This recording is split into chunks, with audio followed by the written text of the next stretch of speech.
Dear members of Black Horror Stories, today we are sharing a deeply personal experience from Mrs. R. This story was shared with us via email and is a true account of her life. We feel it's important to note that this story contains elements of suicide and disturbing events. If you are sensitive to such topics, we advise caution in continuing. We also ask for your full attention until the end, as Mrs. R is seeking feedback on whether she made the right choices in her journey. Your insights and thoughts are valued, so please feel free to share them in the comments section below.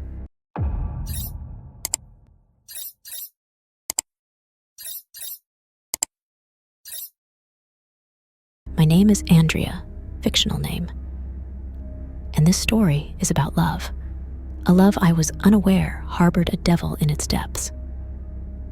I met my ex-partner, whom I'll refer to as Jeremy, fictional name, in a peculiar way. Looking back now, I can't fathom why I chose to start a relationship with him. I deeply regret not walking away and never getting involved with him. But let me tell you how I met Jeremy. He used to visit my neighbors frequently. He also lived in the same street as me, a bit further down. He bore a striking resemblance to my ex-brother-in-law. I assumed he might be related to him, so one day I stopped by his place. I saw Jeremy working in the yard, tending to the garden or cleaning. I asked him if he knew my ex-brother-in-law. He looked surprised and replied, "No, I don't know him." "Okay, then I'll leave you be," I said, and hopped back on my bike to leave. The next moment, I was grabbed from behind and dragged into his house. I screamed and struggled, but there were very few neighbors around at that time. It was mostly woods and a secluded dirt road. He dragged me to his bed, violently pulled my pants off, and raped me like a beast. I threatened to tell my parents what he had done, but then I saw him nervously twisting a ring on one of his fingers, as if contemplating what to do next. Then he held me tightly and said, "No, don't tell them anything. I want to be with you. I want a relationship with you." I was in tears. He started nervously fidgeting with his ring again, as if unsure of what to do with me himself. I don't know what possessed me, but I agreed to be his girlfriend. That's how our relationship began. It was a difficult relationship full of abuse and punishments, but somehow, I loved my husband deeply, and I never thought about leaving him once. After a few years, we had our first child together. Our child fell sick often, and Jeremy suggested seeking help from an old gentleman he knew well. He said, "This gentleman had helped me in the past when I had a problem, and he gave me this ring for protection. I can do a lot with this ring." He then proceeded to tell me in detail what he could do with that ring, but I was incredibly naive, and my focus was on my sick child. Whatever he told me about his ring didn't stick with me. I just wanted healing for my child, so I agreed to accompany him to see that old man. This gentleman informed us that my child was sick because he had liver disease. He took a broomstick and a saucer, placed the handle of the broomstick against my child's navel, and made sweeping motions. You wouldn't believe it, but blood with mucus came out of the navel. I thought, wow, that's really intense. After performing this ritual, we were allowed to go home. "Come back in a week to get medicine for the child," said the old man. As he had instructed, we returned a week later. This time, things were different. The man went inside his house alone with Jeremy. They both told me to wait outside. After a while, they emerged, and I was called inside. The man told me that I needed to be cleansed too if I truly wanted my child to get better. Again, I agreed with what they said. I would do anything if my child would be healthy. He took a shallow white basin filled with water and instructed me to place my hand in it. I investigated the basin and saw nothing but the bottom. I placed my hand in it, and the man started chanting. Suddenly, I felt sharp teeth biting into the palm of my hand from the bottom of the basin. I recoiled in shock and pulled my hand out. But when I looked at my palm, there was nothing there. No blood. Nothing. The man asked, "What's wrong?" I said, "I was bitten by something with sharp teeth." He said, "No, there's nothing in the basin, as you've seen for yourself. Put your hand back in." Well, foolish me. I put my hand back in. Once again, I felt razor-sharp teeth biting into my palm. I quickly withdrew my hand in a reflex motion. The man said, "It's okay." I found it strange, but after that, he was done with his ritual, or whatever it was, so we were allowed to go home. Thankfully, my son did get better after some time, so I didn't dwell on the visit to the old J-man and the incident with the sharp teeth in the basin. Years passed, and we faced financial problems because Jeremy had a gambling addiction. There were days when I had nothing to cook except rice, and I made do with that. I didn't receive any money, and when I did get money from Jeremy, it was to pay off our car. I had to set aside that little money and couldn't buy anything else for our family. One day, we had a huge argument, and he hit me. Since then, he has hit me several times. We argued more frequently, and I kicked him out more often, but he always returned as if nothing had happened. We never got married. He asked me to marry him many times, but I always refused. Deep down, I didn't want to marry someone who gave me such a life. I deserved better, but I didn't know why I stayed with him and endured all these hardships. He always forced me to ask my father to transfer all the assets into my name. I found this extremely unpleasant, as it made me seem greedy and money-hungry, when it was Jeremy who was eyeing my father's possessions like a vulture. Jeremy had never been ambitious himself. He always wanted a different car. So, we always had car debts. Year after year, the same old story. And his gambling addiction continued to cause problems. I also found out that he was chatting and flirting with other girls. Over the years, I collected enough evidence of this. I even caught him once, waiting for a woman outside a shop on the corner. He was so engrossed in his phone that he didn't even notice me watching him. I called him and asked him where he was and when he would come home. He casually told me that he had some business to take care of and wouldn't be home for a while. As he said that, I watched him from a distance. I was so damn angry. Liar that he is. Anyway, shortly after that, I approached him, confronted him with his lies, and went home. He came home and said I was crazy and making things up. Really a narcissist? He would cause trouble and then blame me for being crazy. After that, I caught him 2 more times in the same manner, waiting for another girl. Meanwhile, our relationship had lasted for 20 years, and more kids had come along, but our life didn't get any better. I kept tabs on Jeremy's actions because I knew he was cheating on me and lying about everything. I collected evidence of his conversations with other women online. One day, he said something that triggered me, and I got angry. In my fury, I screamed at him that I knew everything he was up to. I launched into him in my rage, and we got into a fight. He then packed his things and left on his own. After some time, he called me again and wanted to be with me again. I told him I had enough and didn't want him in my house anymore. But he managed to manipulate me with flattery and sweet words, so we kept in touch. After a while, I met a gentleman named Wendell. He became my new boyfriend. This sparked jealousy in Jeremy. Even though we had nothing to do with each other anymore, he was still incredibly intrusive and tried hard to stay in my life.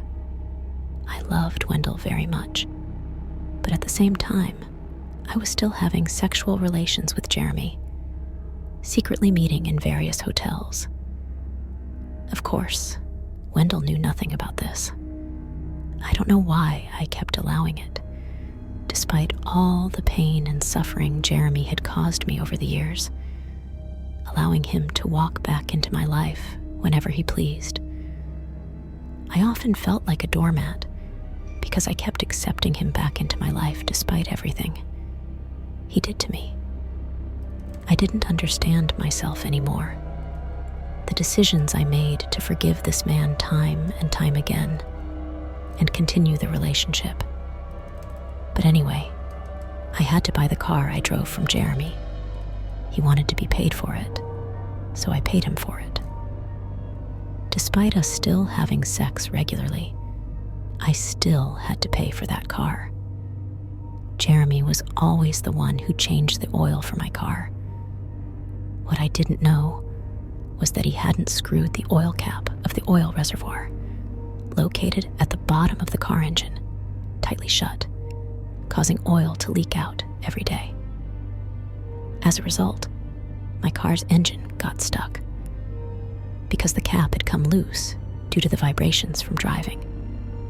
Jeremy offered to help me fix all this, but he wanted to be with me again in exchange. Strangely enough, he had no problem with me meeting another man to whom I had given my heart. He said, "Yes, I love you, so I still want to be in a relationship with you. Maybe we don't live together, but I still want to be with you, even though you have someone else." Time passed. Wendell and I ultimately didn't work out. Our relationship fell apart. So, Jeremy crept back into my life, and we were in a relationship again. It was an on-off, flickering relationship with Jeremy. That's how we were with each other. It was truly exhausting. I always had every intention of ending the relationship, but I just couldn't bring myself to do it. I really wish I had just done it, because this contact with Jeremy was not healthy for me. He once told me, "If you can't be mine, no one will have you. I'll kill you, and you should know that." An obvious threat. I was terrified of him, and I gradually realized that I could expect anything from him. He was aggressive, unpredictable, cunning, and he didn't hesitate to use violence. He could make me disappear one day, and that was my biggest fear. So, I tried to cooperate as much as possible to avoid angering him. He had to have me as his girlfriend, even if it had to happen with violence. Whether I was happy or not, it didn't matter to him because my feelings didn't count. I was very unhappy with this man in my life, so much so that I attempted suicide several times with medication, and another time by cutting my wrists with a razor blade. Fortunately, I was discovered in time, so I can tell this story now. As a result, I received treatment from a psychiatrist. I could pour my heart out and cry as much as I wanted to with the psychiatrist. When I left the psychiatrist's office, I felt relieved because I was really heard and taken seriously there. I was under treatment there for almost 2 years. I had postnatal depression during my last pregnancy. But Jeremy, as always, didn't seem to care at all. He was blind to my suffering. I was regularly beaten by him. He would choke me, press me to the ground, and start beating me. He hit me in the face and head with his fist with all his power. I once got a blood clot in my brain because of a massive blow Jeremy gave me to my head. I fell hard on the back of my head. I've experienced so much aggression from him that I could write a book about it. I still can't talk about some of these events now because of their seriousness, sensitivity, and painful nature. Anyway, I tried to carry on with my life as best as I could, both the good and the bad. I stayed strong for my children. I was forced to buy another car from someone because I needed transportation. Of course, I did this on installment because I didn't have that much money. And when I had to pay off the last part, Jeremy gave that money to the gentleman. The gentleman called me and said my car was already paid off. I said, No, give Jeremy his money back. I don't want his money. I can pay for my car myself. The gentleman gave the money back, and I paid off the last part of my vehicle myself. One day, I honestly told Jeremy, I'm tired of this on and off relationship. It's not healthy for either of us. I don't want to be with you anymore. I don't love you anymore. My feelings are gone. Let's finally stop this. He got angry. He asked, Why don't you think about our children? You only think about yourself and not about the children? As always, he shifted the blame onto me. According to him, it was my fault. Is it healthy to argue every day for the children?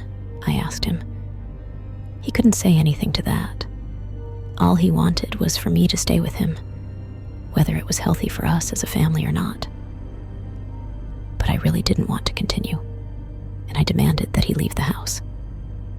After throwing dishes and after breaking a lamp, he left the house. Around this time, I began having dreams of being chased by large black shadows. One day, Jeremy jumped over my fence and then loosened the oil cap on the bottom of my car engine, and then he removed all the oil from it. He collected all the oil and poured it into my drainage, so I didn't notice it. He also placed a large roofing nail in my rear left tire.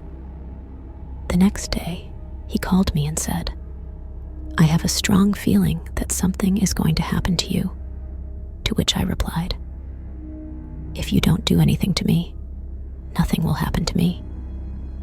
Well, people, my car almost got wrecked, and I almost got into a serious accident. I kept getting expenses because of these low tricks of his. He wanted to thwart me in every possible way if I didn't take him back. He was like a demon on me. He came up with the strangest things to torment me and get on my nerves. He called again after a few days and said, I want all the household items back because I bought them back then. Mind you, our children still lived with me, and they also used all those items, but he didn't care at all, and he wanted everything back. He casually showed up with a pickup truck and took everything away. I was left with my kids in an empty house. He didn't think about how the children would eat because he also took the gas stove and the gas tank. Literally everything. He came again in the evening hours, and this time he cut the brake cables of my car. I don't know if he thought about the fact that I dropped off and picked up our children from school every day. If something happened to me, there was a good chance that something would happen to our children too, because they were almost always with me in the car. But he didn't care about that either.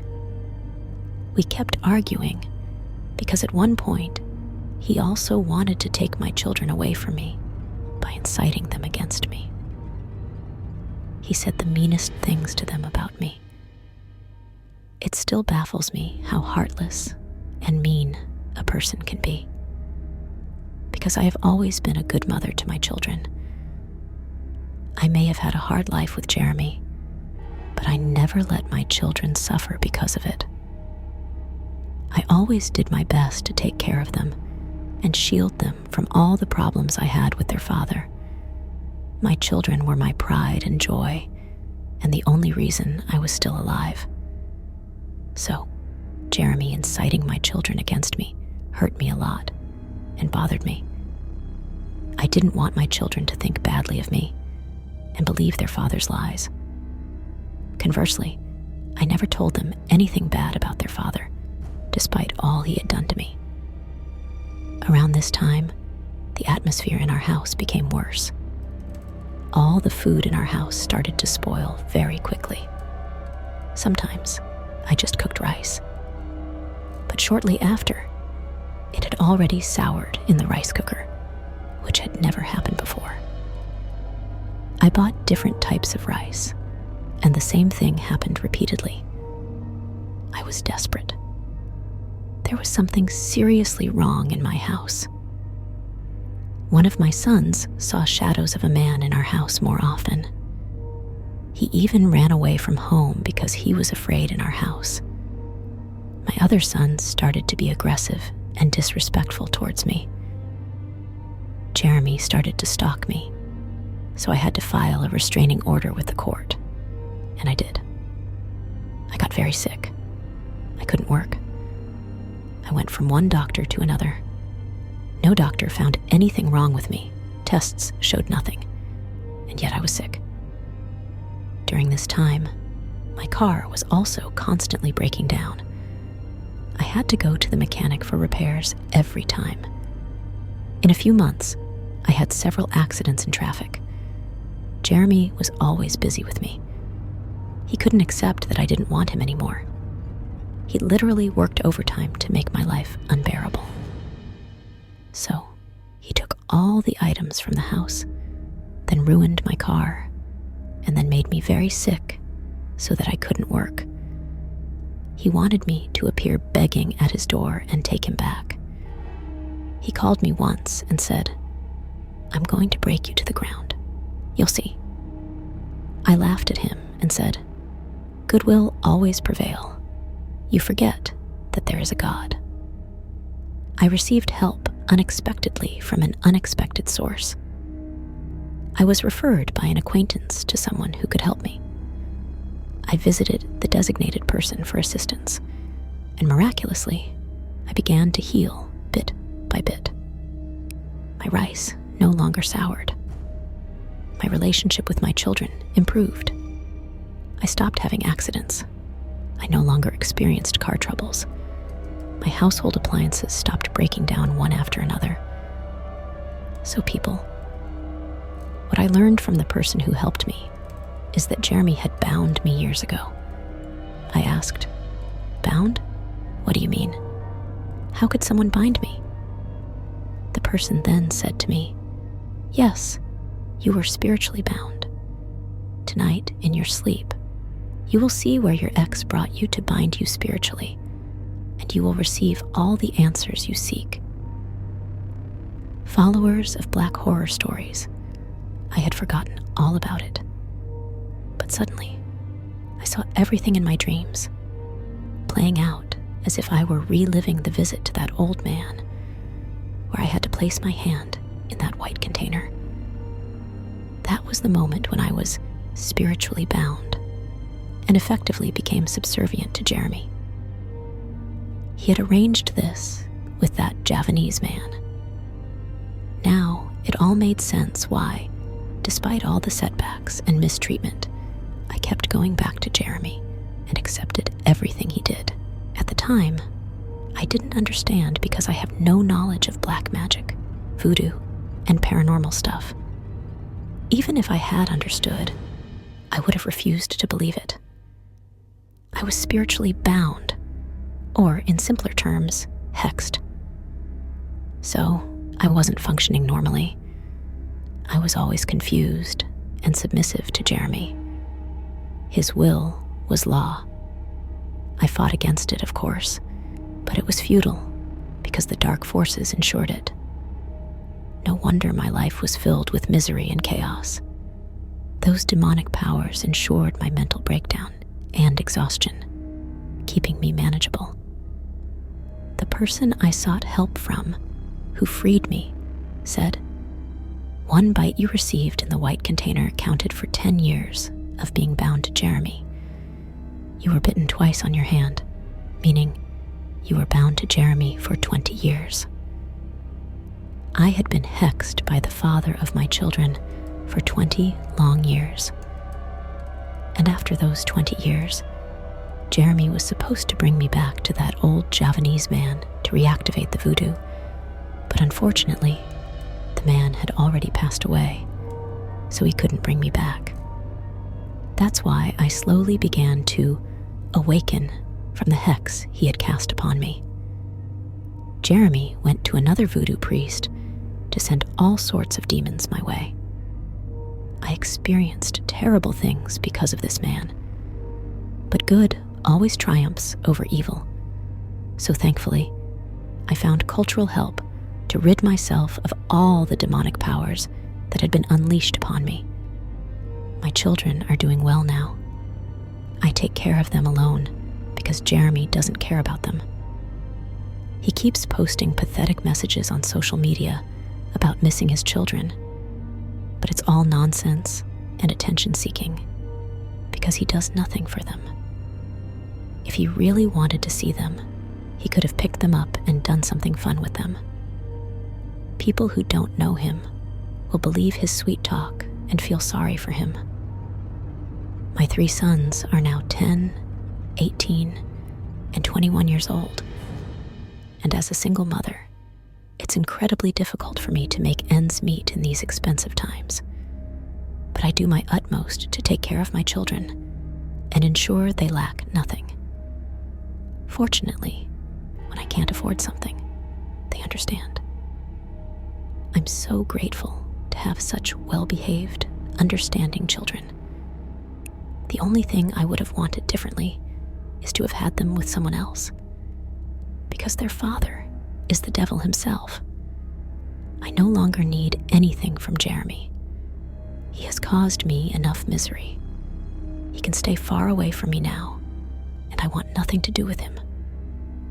I later found out that Jeremy's ring, in the form of a snake around his finger, truly possessed certain powers, allowing him to control me and make me do whatever he wanted.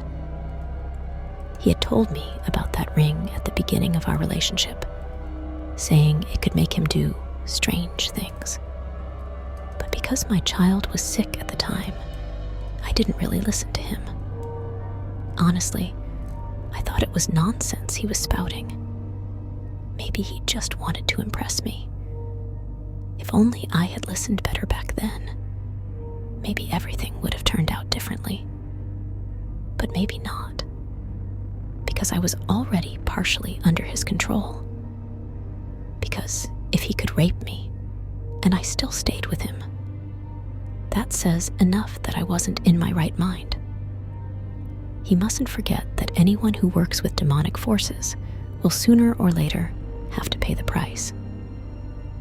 My question to you is what I can do to forget about Jeremy, because as soon as I talk to another man, I get an enormous fear over me.